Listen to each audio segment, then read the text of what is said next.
تاسو ټولو ولس ته معلومه ده چې یو 2 اونۍ مخکې د سیدګل قلعه باورا او د صدیق الله دي جوړجاړی وشو. تېره جمعه کې زه نه وم ځکه دا خبرې پاتې شو.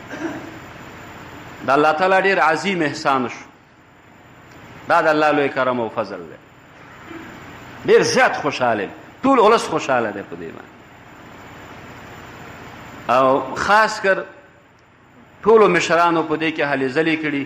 عام ورونو د صلح کې هلې ځلې کړي. خاص کر د قومیان چې دي هغوی د مشرانو سره ډېره خواري کړې ده او همکاري ورسره کړې. الله دې ورته دنیا او آخرت کې بدلې ورکړي. هر یو قوم کې چې مشکل وي نږدې خپلوان چې خواري پې وکړي دا ډېر مؤثر دی بیا. او که نږدې خپلوان بس یو ته یوه خبره کوي بل ته بله خبره کوي دا شی سر نه نیسي ګرمول کوي که نه. نو ډېر زیات خوښ یم الله جل جلاله دې دواړو جانبو ته په دنیا او آخرت کې کامیابي نصیب کړي او څوک چې ګرځېدلي اول نه تر آخره پورې هغوی ته د الله تعالی جزای خیر ورکړي. الحمدلله زموږ ستاسو کلي کې تقریبا دښمنیانې ختمې شوې. صرف فقط یو ځای دی چې هغوی باندې انشاءالله کوشش به کوو که الله موږ ته توان راکه او موافقې ته ورسېدو هڅه به کوو او ستړي کېږو به نه انشاءالله.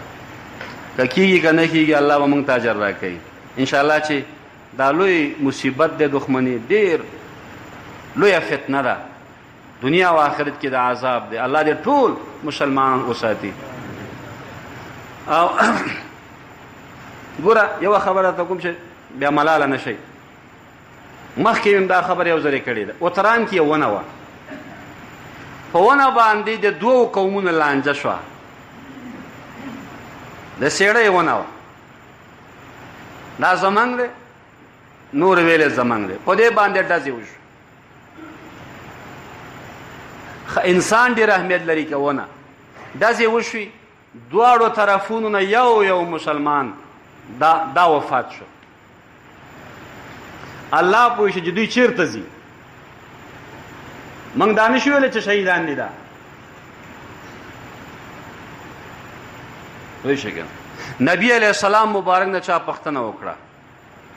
یو سړی قوم دپاره جنګ کوي یو سړی نوم دپاره جنګ کوي یو سړی د الله رضا لپاره جنګ کوي. په دې درې واړو کې څوک د الله په لاره کې دی؟ نبي علیه السلام بارک فرمایي فقط دا یو چې د الله رضا لپاره جهاد کوي.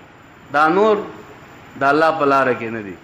نو معززو هغوی ته به هم دعاګانې کوو چې الله دې وبخي. هغوی په قومیت وفات شوي دي. 2 کسان مړه شول ژوند یې له لاسه ورکړ. 2 کسان زخمیان شو. مالی ځاني مصارف پرې راغلل. ډېرې پیسې پکې مصرف شوې خو ونه هماغسې ولاړه ده. تر څو چې مشرانو قومي مشرانو دوی کې صلح نه وه کړې خبرې نه وې کړې خبره فیصله نه شوه.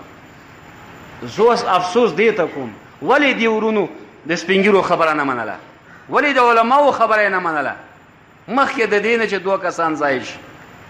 دا موږ تاسو لپاره سبق دی. که هر څومره سخته را باندې راځي څوک راته کنځا کوي څوک را باندې ګزار کوي ګوره د قتل اراده مه کوئ. آلات جارحه چاقو تفانچه دا مه استعمالوئ ځکه دا بیا ډېر لوی مصیبت دی. د خلکو د منځ نه وځي ماشوم ته محتاجېږي هر چا ته به محتاجي بیا. نو دا خبره مې دې لپاره وکړه چې ونه اوس هم ولاړه ده. بیا فیصله هم داسې وشوه چې اونې سره څو غرض نشي کولی دا ولسي ده. دواړو نه ونه پاتې شوه 2 کسان لاړه له منځه چې د هغې انجام به څه او څومره خلک ګناهګاران شو. دا چې د چا د لاسه لګېدلي جزای جهنم دی. چا چې همکاري کړې جزای جهنم دی. چا چې مرمۍ ورکړي جزای جهنم دی. چا چې مشوره ورکړي جزای جهنم دی. څومره کسان به د 2 کسان د لاسه جهنم ته لاړ شي. ونه ولاړه ده. ونه به د 10,000 روپو نه نه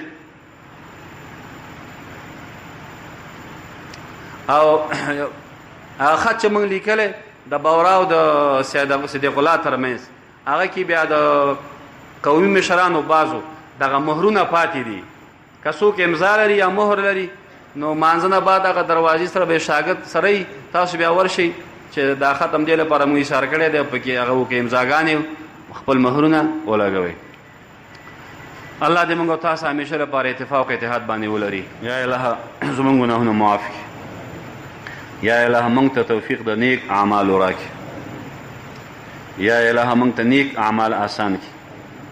یا الهه څومره ناوړه اعمال چې دي یا الهه موږ ته وساتې، زموږ بچي ته وساتې، زموږ سیاست ته وساتې، زموږ مشران کشران ټول د ناوړو خبرونو وساتې.